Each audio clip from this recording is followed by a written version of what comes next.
देखो पता है इस सवाल में कुछ भी नहीं था। ये सवाल एक तरीके से ये है कि अगर आप इसे ए सोच लें, सोचने का ही खेल है, इसे ए सोच लें और इसे बी सोच लें, तो आपको ये तो पता चल रहा है कि ए भी 5 है, पता चल रहा है। बस यही इस सवाल का क्रक्स था। और अगर आप इस ए और बी को जोड़ दें, आप इन दोनों को जोड़ो जरा, तो आपने कहा कि ए प्लस बी 21 में से 17 गए, 4 पता चल रहा है। ये बात तो तय है। अगर आपने पहले वाले को ए सोचा और दूसरे वाले को बी, तो ए भी 5 और ए प्लस बी 4 है।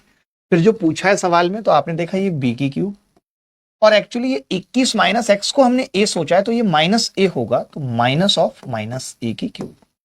आप ये कह सकते हो कि जी जो हमसे पूछा है वो कुछ नया नहीं है, ए की क्यूब प्लस बी की क्यूब पूछा है। अब वैसे तो मैंने ये भी बच्चों को सिखाया कि ए की क्यूब प्लस बी की क्यूब अगर है तो ए प्लस बी उसका फैक्टर होगा, यानी 4 का फैक्टर होगा उत्तर, और यही उत्तर है 4 का फैक्टर।